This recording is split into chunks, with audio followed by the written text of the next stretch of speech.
Royal Pains, the TV show. Mark Feuerstein and writer-creator Andrew Lenchewski joined us today. Fun episode. Check it out. Welcome to Gross Anatomy, where we explore the sights, smells, and sounds of medicine, how it relates to movies, TV, books, podcasts, and the world around us. And I am Dr. Jason Cohen. And I'm Lauren Taylor, and we have a very special guest today, a repeat guest, one that we love very much. Mark Feuerstein is here. Yeah. Oh! And we have another guest pending, but in listening to the text I'm going to dictate live with you on air, you'll understand what's happening. Andrew Lenchewski, creator of Royal Pains, we understand you're in a bit of traffic, but we don't want to hold up the podcast for one more second, so the second you get home, a lot of commas, get into the Zoom or Riverside Studios thing, or the and group. We will welcome you the second you come, period. Amen. By the way, my children tell me, stop with all the punctuation. It does it for you anyway. I love the punctuation. You're like... It's such a generational thing. You're like Victor Borga. You remember Victor Borga? Is it Borga or Borgia?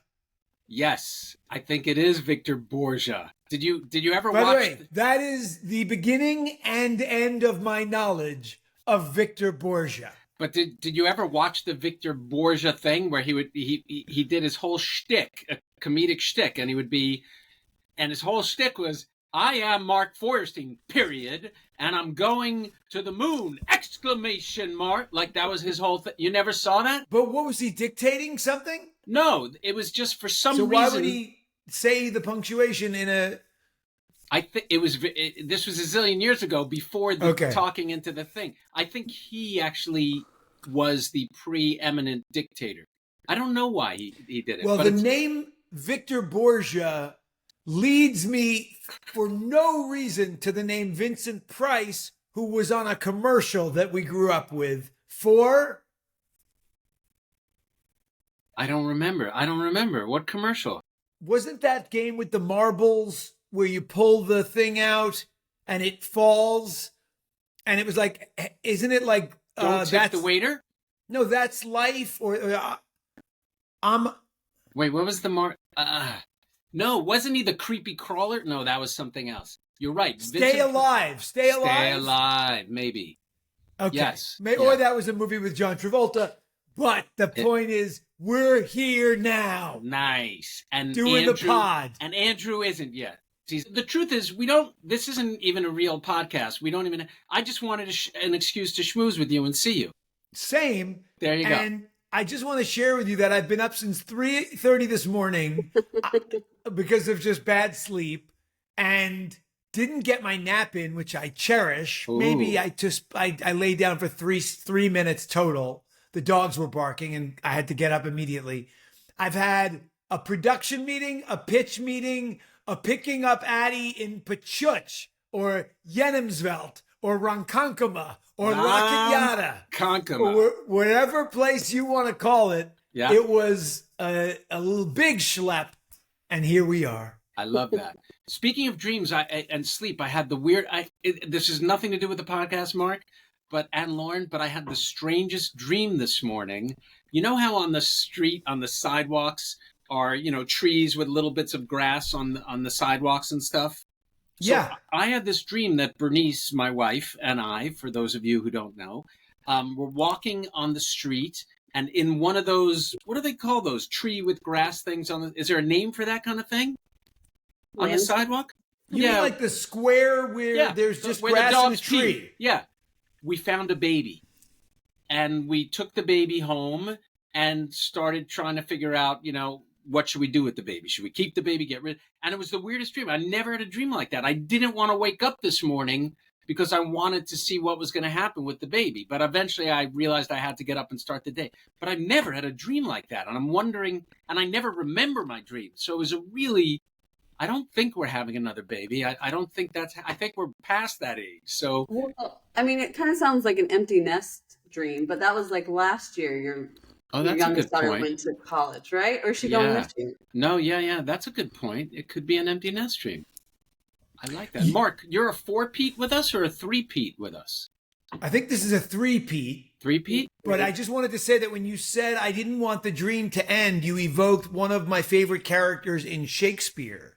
What was that? Because there's a line from The Tempest.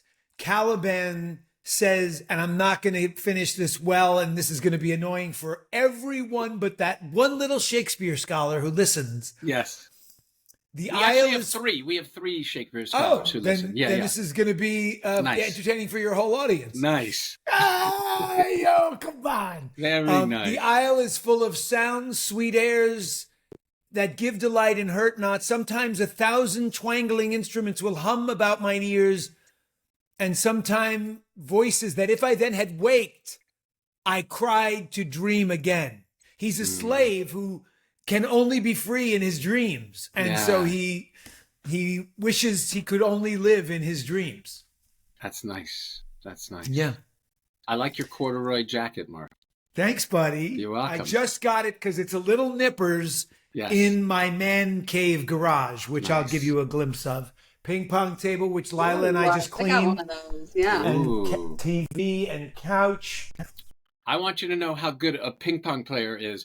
Mark whooped my butt in ping pong, I remember.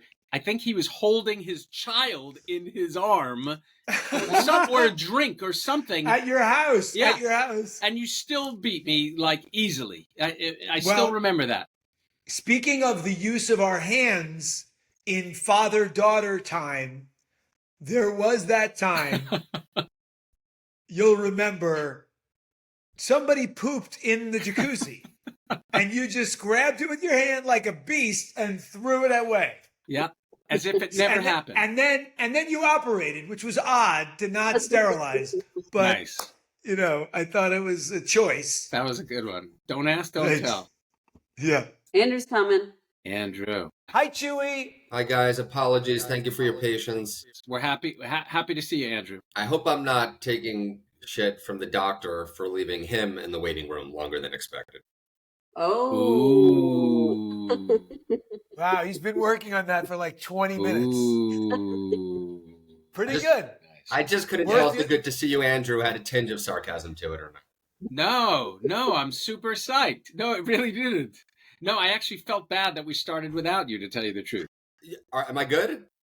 Yeah, no, you're fun. great. I had Jewish guilt a little bit of starting without you. That was a thing. You know what line it evokes from what movie? Which, You could get this based just on that. what I said, the Jewish guilt thing? Yes, it's a movie called Avalon by Barry Levinson. I was thinking Diner. I was wondering where you'd say, which is the same What's trilogy the of famous movies. line from Avalon? I don't remember. You cut the turkey? You cut the turkey? Because they started without him because they Yeah. live in Long Island and he was late and blah. So we already welcomed you, even though you weren't here, Andrew. And actually, before we started the podcast, before Mark joined, Lauren and I were going back and forth. Is it Lenchewski, and I then said Mark Lenchewski. and then Mark just called you Chewy, and that's way easier, I think. But how do you pronounce your last name? The truth is nobody cares. But we're being technically accurate for my mom. Yeah. We care. Nobody else's. It is Lenchewski. Lenchewski. But Mark and I were having a conversation about this yesterday. I mean, it's far more courageous for someone in Mark's line of work to maintain their birth name throughout their life and career. For me, it's probably hurt me a little, but I just couldn't think of anything great to change it to. Firestone is the ultimate Americanization of my friend and colleague here. So I'm still trying to get into adopt. All right. And Chewy, we were talking earlier today about the quote that I would have recited to the agent once upon a time who told me I should change my name. And because I just was reciting Shakespeare, you won't be surprised to learn, Andrew, before you got on, I'm going to do it again. For those 3 listeners, guys, this show's for you. In the play Othello, Iago says... I thought you were kidding. You're serious. Okay. Dead. Uh-huh. Good name in man and woman, dear my lord, is the immediate jewel of the soul. He who steals my purse steals something, nothing. 'Twas mine, 'tis his, and has been slave to thousands. But he who robs me of my good name steals that which not enriches him and makes me poor indeed. Deep. Mark, your agent wanted you to change. Your first agent wanted you to change your name to Firestone. Is that real? I want him to change his name to Firestone. You wanted to. Yeah. It would be so much easier with reservations. Please. Ooh. Yeah. Feue. I mean, by the time you get to the second E, they've fallen asleep and hated our people. Did you know? The podcast isn't about. We have a whole outline, but since you brought it up, Andrew, today, and we could definitely edit this out, but it's been on my mind as Jews, especially today. Do you find that it's harder working or easier working, or are you more nervous or less nervous? Do you try to tone down your Jewishness or tone up your Jewishness today? Is it something? Because even doing our podcast and stuff, every now and then when on Instagram, I'll be like, should I post this? Or so I'm sure it's even a bigger thing. And you guys know actors that you've worked with and directors who are speaking out. But where do you guys fit in this? And I know this wasn't the planned topic, and if you guys want, we could edit it out. But I couldn't help thinking about it a little bit. Mark, why don't you go first?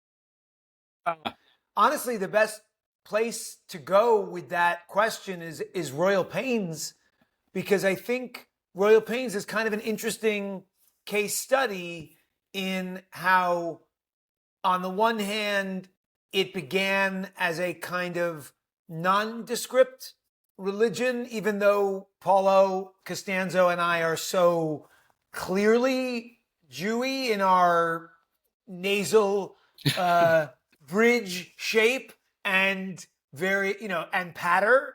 But I believe it was season 2, we go to the cemetery of our mother, and we are wearing yarmulkes in a scene in which we are, nostalgic about her and what she meant to us.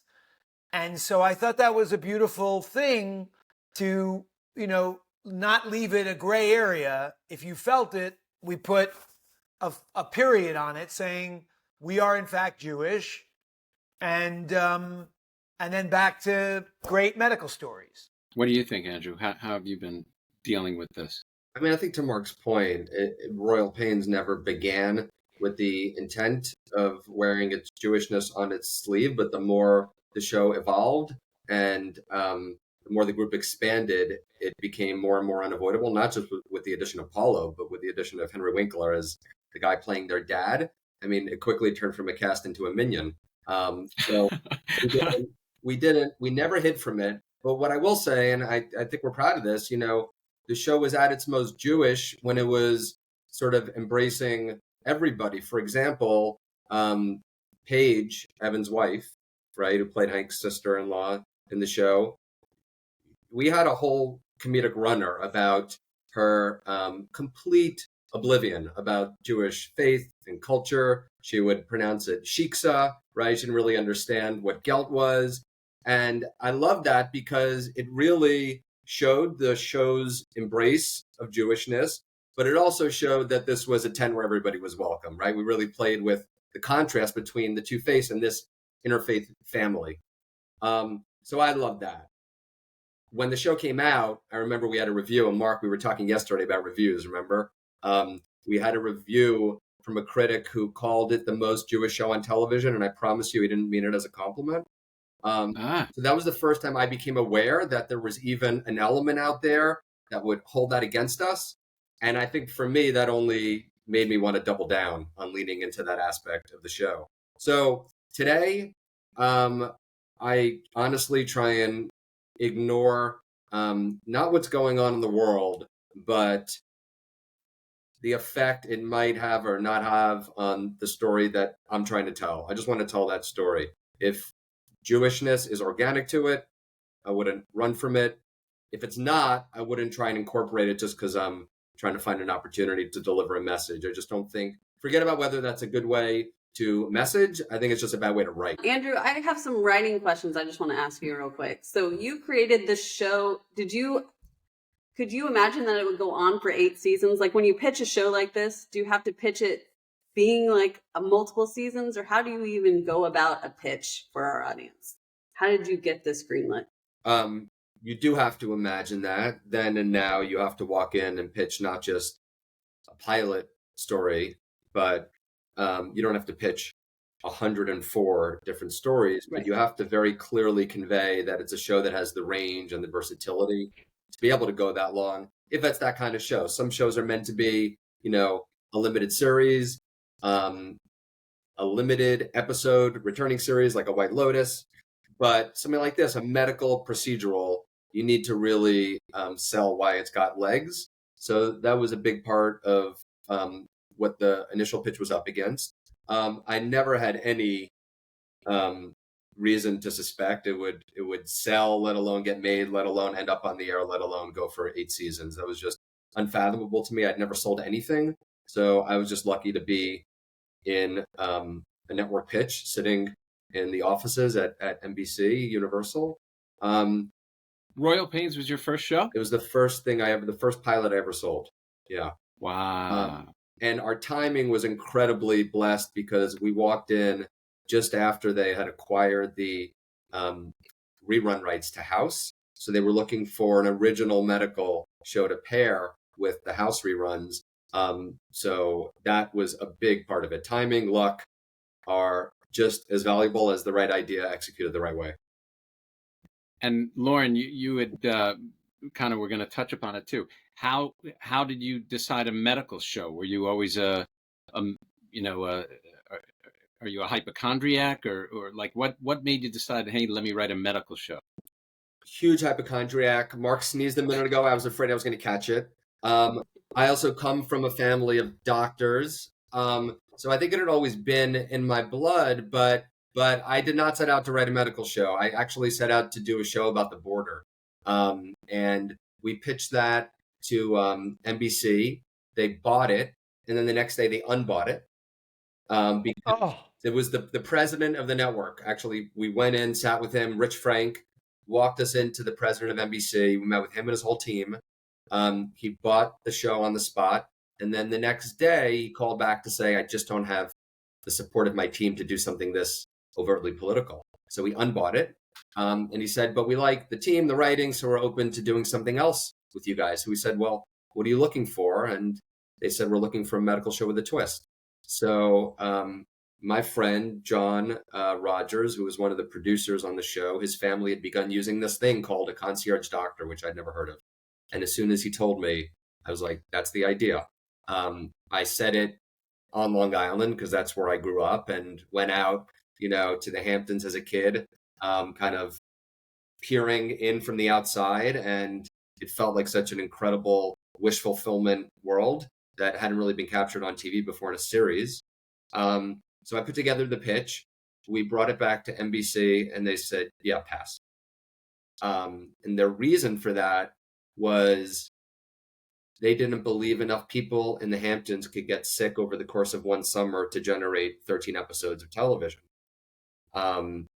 So we walked across. How did you prove them wrong? That was the note you got. That was really the It note. wasn't even a note. A note means if you fix this, then we're happy. This was an explanation for saying we'll never do this. So we walked across the street, literally sold it to USA, and it was the best thing that ever happened. NBC might have made a pilot. I don't know that it would have gotten on the air. I definitely don't think it would have had the run we had on USA. It was the perfect network at the perfect time, and they were unbelievably supportive of the show. And then talk about timing. They had Burn Notice, right, which was really, they had Monk and they had Burn Notice, which were their two successful shows on this basic cable network.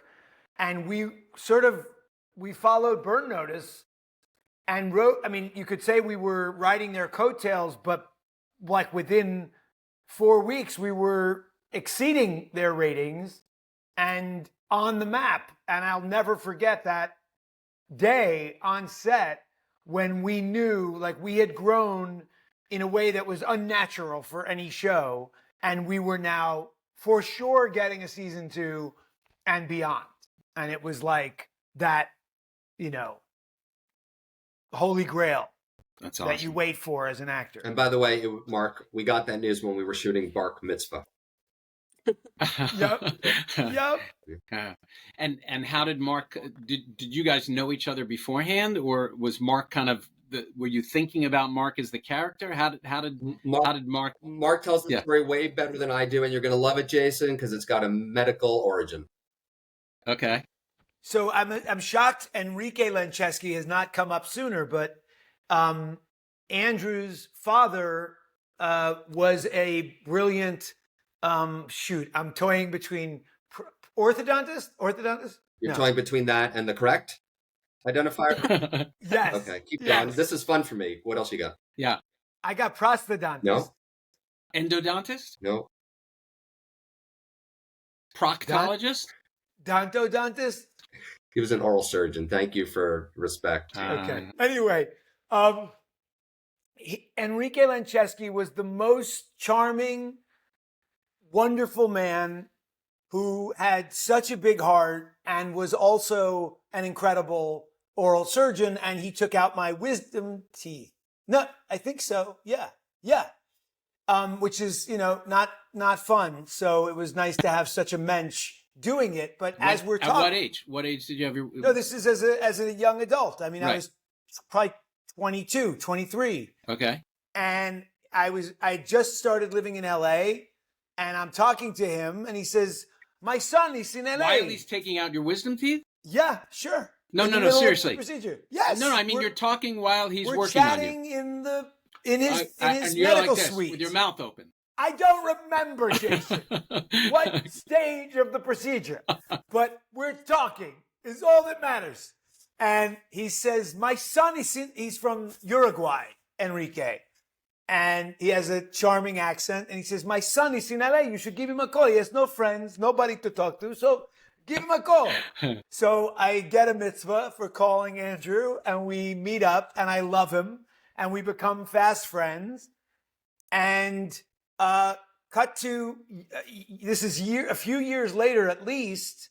I'm shooting a horrendous anthology show in Vancouver with a mutual friend of ours now named Adam Goldworm.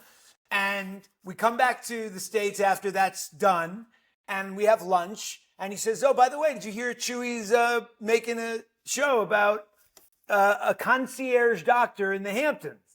And I said, "Are you serious? That's me. I'm that." So I call Andrew and I say, "Andrew, first of all, I want to congratulate you on getting your show made at USA. It sounds amazing. 2, I want to congratulate myself on the fact that I'll be starring in it." And 3 weeks to a month and a half later, I was. Andrew couldn't, by the way, in Hollywood, it's very rare that a friend actually has your back. It is very rare because everyone's competitive. There's a scarcity mentality. Andrew could not have been more of my champion throughout the entire process. I'm sure partly because he thought I was right, but also because he loves me. And there we were with Rich Frank and Paul Frank, and I was auditioning, and they sent me to the next stage, which was to test. And then I test in front of Andrew and Rich and Bonnie Hammer or Jeff Wachtel, the head of the network. And I get my manager calls me and says, "It's a no." Bonnie Hammer, the head of the network, said no. And now my manager puts her face on his screensaver, and he won't rest. He sends all my materials to her. And then 2 weeks later, we did another test. She gave me another shot, and I got it. And it changed my life forever. And I attribute it all to Andrew and his brilliant brain. And I literally called my beautiful house here in Hancock Park the house that Chewy built. That's a great story. Andrew, did you have anyone in mind when you were writing it at all? Or So as he told you, my dad's name was Enrique, which is Spanish for Henry, and the nickname for Henry is Hank. So he really inspired the sensibility, the moral compass of the character as a doctor. And because it was really my first time writing a pilot for a network, I was really just trying to deliver the character that I pitched more than trying to cast it ahead of time in my mind. But when Mark called me, we hadn't spoken in a little bit. And as soon as I heard his voice, I guess I was kind of surprised that I hadn't thought of it before he did. So I'll give him credit for casting himself. As it was his idea first. But, he said he's sure it was partly because he was right and partly because I love him. I didn't have the clout to cast him on the basis of loving him as a friend, though I did. He came in and he just fucking nailed it. He blew everyone out of the water by a mile. And when he said that the network resisted casting him at first, which they did, it wasn't because there was someone else they liked better. They just wanted us to keep looking. And I think part of the reason that a panic didn't set in is because I just knew we weren't going to find someone better. So eventually we're going to come back to the same realization we had all along. Chewie, thank you again for the greatest job I will have ever had. 8 seasons. 8 seasons. And can we say anything about a possible reboot, or is there any information? Are we allowed to talk about it? We can talk about what's been publicly announced, and the truth is Mark and I don't know much more than that, which is we sold a reboot to NBC. It's been in development, and we have turned in a couple of drafts of the script, and we're waiting for it to work its way through the system, and probably sometime in the few months, we'll find out if it's going forward or if it's just going to be something that we were lucky enough to get the chance to write and explore. It's been really fun. It's, Mark, me, my show running partner from the show, Michael Rausch, and Rich Frank, who we've now mentioned a couple times. And just being able to have the pitch and the development meetings and the notes calls has been a blast. The idea of maybe getting to actually show up on set and make episodes of this world and these characters again, we pinch ourselves just thinking about it. Wow, that's a cool story. And what, is there a chance it would just be like a one and done, like Downton Abbey is doing like just a movie version of stuff, or it's going to be a whole thing, or who the heck knows? Yeah, we initially discussed it with them as a movie, and they were actually more interested ultimately in doing it as a series reboot, which obviously we much prefer. Doing a movie would be like an incredibly expensive reunion party that we threw for ourselves. But if this goes, the chance to be, again, making episodes that end up on the air seems almost too good to be true. Are we allowed to talk about our medical consultant on the reboot, or is that subject? You're allowed to talk about anything you want. We are? Yes. Yeah. How do you think he's been stringing this Royal Pains reboot convo on for this long? Let's go. I just figured if it wasn't on Instagram, maybe it was off the record for some reason. We have an amazing surgical oncologist at Cedars who is our technical consultant on the reboot. His name is Dr. Jason Cohen. Hi-oh! and he's been amazing. When he reads the scripts, he comes in not just with the medical feedback, but with notes that he has absolutely no right giving. I realized that the last time I mentioned stuff. You didn't realize I told you. Right. Yeah. Right. I didn't realize until you mentioned it to me. But it's amazing that they reveal such a deep knowledge, memory, love for the original show. Jason's more intimate with the characters than I think, some of the people we've been developing the show with who just, aren't familiar with it. They kind of inherited the project, but Jason knows every episode, I think, inside and out. So the conversations have been a lot of fun. And maybe, Mark, you want to talk about how the relationship with Jason began? Oh, yeah. It began on another medical show which was called 3 Pounds. This was a show created by a writer named Peter Ocko about Ocko. brain surgeons. And it was originally Dylan McDermott. That's such a classic screw up. Yeah. Dylan McDermott played the doctor with a bad bedside manner. And then we needed one with the good bedside manner. And that's where we came to Jason Cohen. And I got to sit with him and walk around with him and talk about how he talks to patients and just watch him in his element. And I saw how fluid his menschiness translated into his doctoring, and observed it and used it to the best of my ability. But I could see in watching Jason that there didn't have to be some kind of formal separation between what a sweet human he is and what a good doctor he is. And then, Mark, didn't you also shadow him again for Royal Pains specifically? I don't think so. I think so. Yeah, sure. Yes. Yeah. Yes. Every day. Yeah. He was the best. I owe it all to Jay. There you go. Yeah. What year was that? Yeah. Do you remember? For the 3 pounds? pounds? Yeah. Right, which, by the way, Dylan McDermott then ended up being, we did one pilot, then we did another pilot. I've never seen that happen, where you scrap the whole first pilot, and that was directed by Barry Levinson. Right. That's right. Wow. I think I came and met him on the set even. That's crazy that didn't occur to me earlier when we were talking about Barry Levinson. That's amazing. But he directed the first version of 3 Pounds. Wow. And then the second one that actually made it on the air, one episode for every pound, was Davis Guggenheim directing and Stanley Tucci playing the brain surgeon with bad bedside manner. Wow. I forgot that Stanley Tucci became the next guy in that.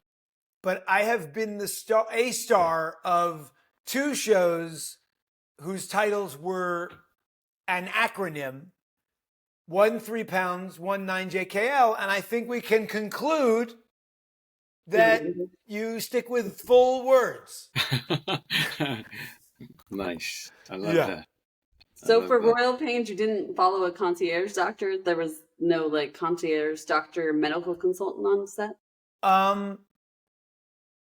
No, we had actual doctors consulting in the writer's room and on set. So I had great access to resources that were going to keep me honest about the medicine, both in conception and in practice. But this is definitely going to be revealing too much. But can I just share, Andrew, the one brilliant little thought Jason had without giving away too much? Yeah, especially because I don't know what it is, so surprise me. It's that there's some moment in the pilot for the reboot where Hank has to think on his feet in a MacGyverish way. And Jason said, well, wasn't he just with Doctors Without Borders? They would have taught him how to do X, Y, Z. And you use that to great effect. Yeah. It was a great note. It got drowned out in my mind by all the non-welcome notes about Jill, Hank, and there's a little bit of an obsession with Jill there that we can talk about in another podcast if you want.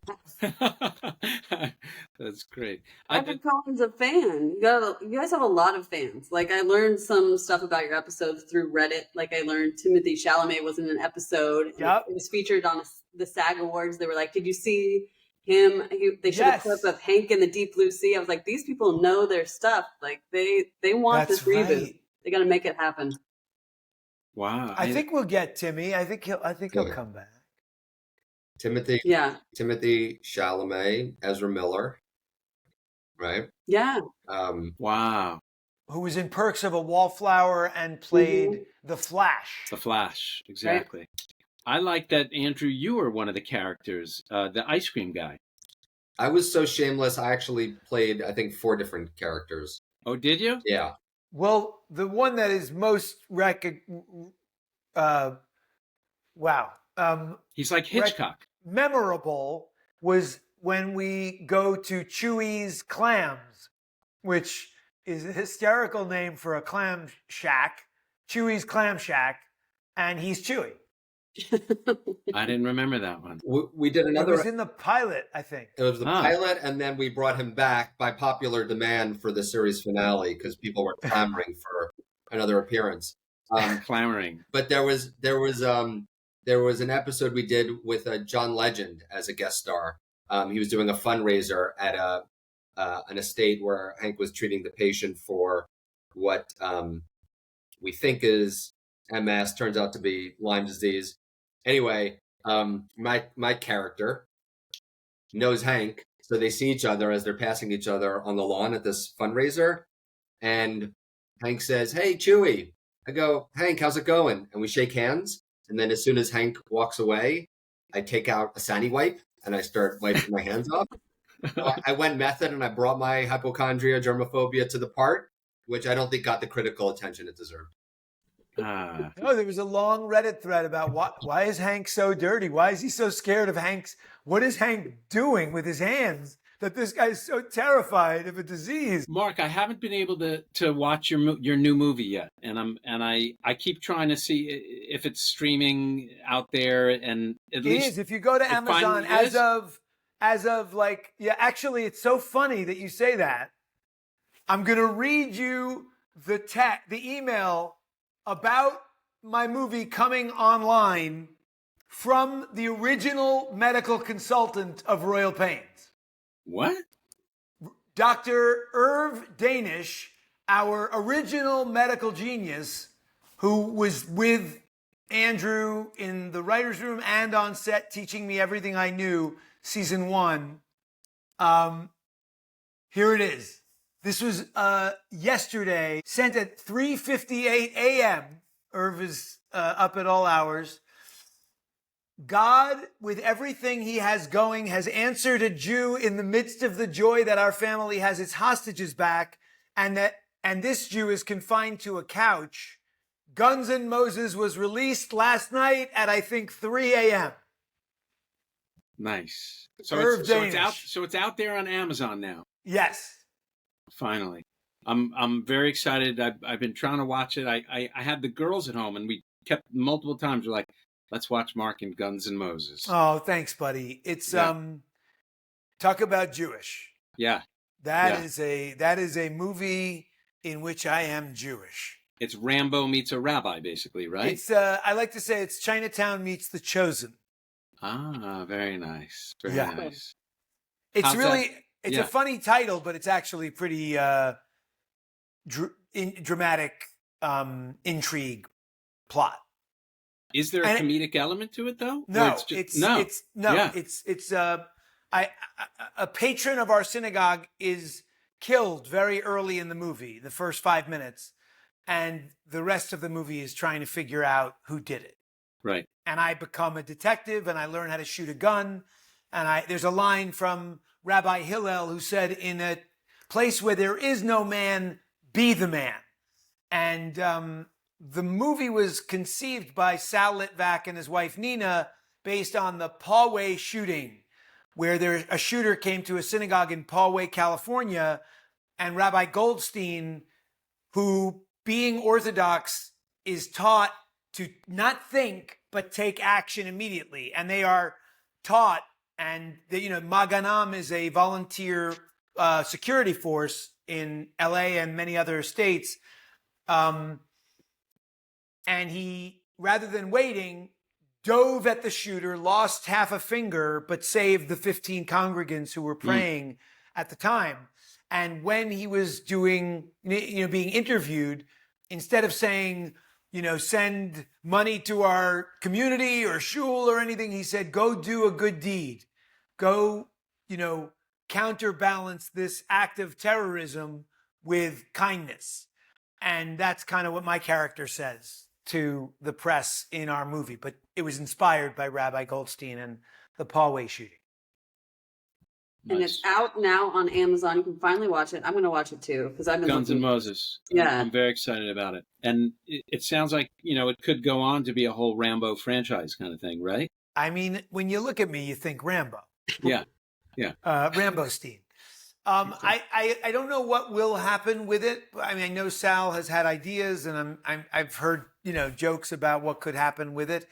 But we'll see. But it was fun to do, and we got a great cast. Dermot Mulroney is actually in it. That's so funny.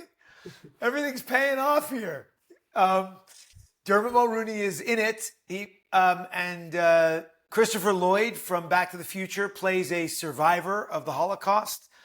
And Paulo Costanzo, who plays Evan R. Lawson, is in it.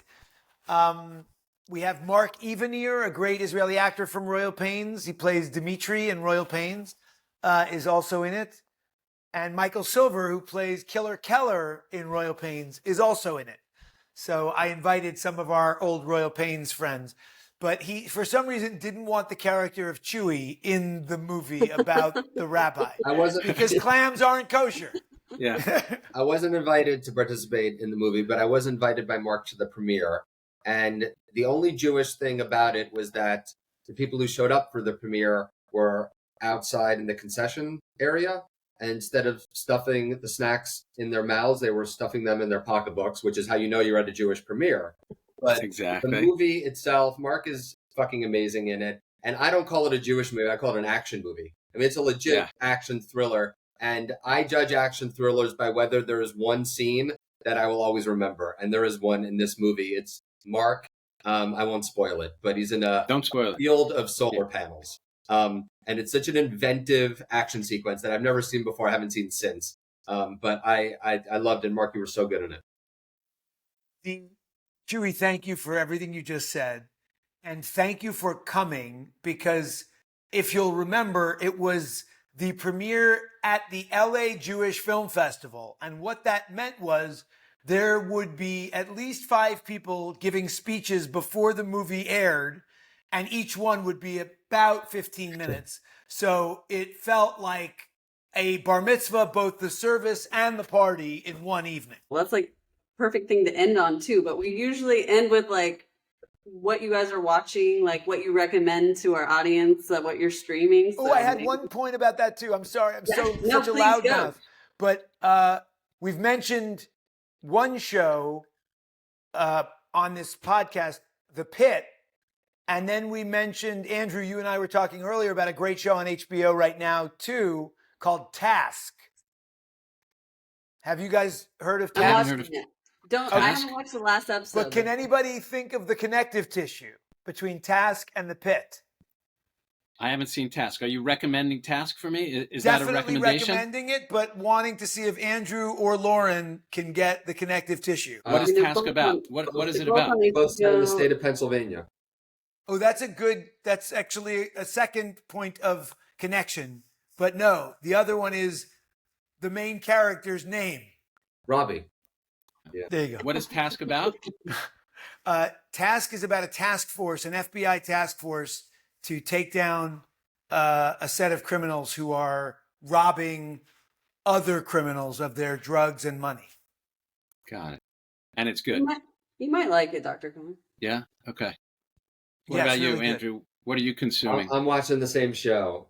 He stole my answer. I guess going back to pre-Task, I was watching a couple comedies back-to-back on Apple. The first one was season 1 of Platonic, which I loved. And then I was just starting to watch Stick, which is the golf show with Owen Wilson. And I was really enjoying that too. And then I got diverted into Task, but I will go back to Stick when I'm done with Task. I enjoyed the last season of The Bear. I'll tell you that right now. I'm still in it. I haven't finished it. I loved it. It's great. It's a great show, but it did get a little it redeemed itself, at the Emmys this past year. It definitely got a little ignored. So Jason, as you probably know, in the wake of Pitt winning the Emmy for Best Drama, medical shows are not only back in vogue, but probably more in demand and stylish, trendy than they've ever been. What do you think is the opportunity that hasn't been seized yet? What medical show do you think you'd like to see that you don't see?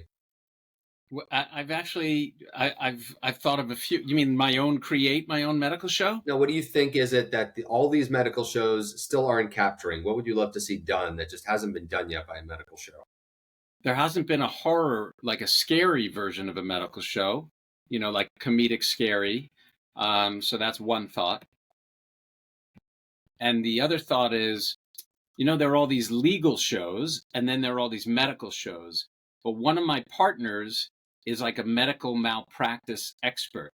And he kind of almost like... This is too good of an idea to pitch on a podcast. You should say this. Okay. Yeah.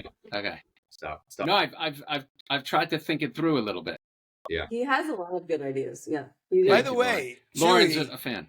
Yeah. We should be hopping on with Jason after this Zoom to hear more about this new idea. That's why I'm trying to shut him up. Don't worry. You'll be playing the lawyer/doctor. I have every intention of playing him. You played both. You played a lawyer in a lot of shows, right? I feel like I have, definitely. Yeah, perfect. I played a bisexual coffee shop owning judge on Ally McBeal once. Perfect. Thank you. Ooh, nice. That's a pretty young judge. Yeah, he was I was very young at the time. Yes, and his character's name, which has nothing to do with the fact that his name was so goyish, was Hammond Deering, and you secretly cherish that you could pass once in a while. And that was your one pass? Yeah. Could we please... And Cliff Calley. From The West Wing. Yeah, my favorite show. Could we please end on Mark's Sex and the City story? Yes, please. Let's do it. I know you were on it, but I don't know your story. What's your story? It's funny because it connects back to Rabbi Einsiedler, as all things do. So I get this part of Josh the ophthalmologist, and my father begins telling everybody in New York, Mark's going to be on this show. It was in its second season. Sex and the City. Sex and the City. It's a very popular show. He's telling the building, he's telling everyone at his synagogue. The whole city's waiting to see Mark Feuerstein on His dad is a Macher lawyer. Your dad's yes, my dad is a pillar of the New York Upper East Side Jewish community. And of course, he told Rabbi Einsiedler on Shabbos. So suddenly the episode's airing. And in the episode, I play a guy who's so bad in bed that Miranda has to fake her orgasms. And there is dialogue between me and Miranda where she says, you know where the clitoris is? And I say, yeah. And she goes, it's 2 inches from where you think it is. The show ends. My father's phone is ringing off the hook. Yes, hello. Did you see my son? Harvey, it's Rabbi Einsiedler. How could you let us watch this show? I'm watching with my daughter Sarah and Rivka. They're saying clitoris? Clitoris? Sarah's, she's crying. She's crying. It was a disaster. Has the rabbi never watched another thing of yours after that? He's not a fan. Yeah. My best performance was when I read Shlach Lecha, the Haftarah portion. Nice. Exactly. Yeah. Which, by the way, goes something like this. Vayishlach Yoshua bin Nun min hashitim shnayim et hashim miraglim teresh lemor.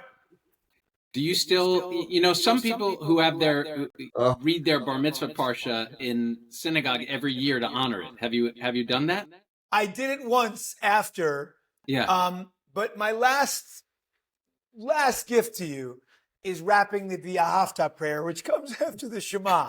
Oh, V'ahavta ein Adonai Elohecha uvecho nafshecha uvecho miodecha v'hayu l'todafot b'nei necho chetavta mezuzot. Very good. That's good. When have you had a chance to use? Have you ever used that? Clearly, you have. Well, when I worked with Method Man on the spin-off of Power, Ghost, Book 2, it was very helpful because it bridged the divide between, Black and Jewish unity.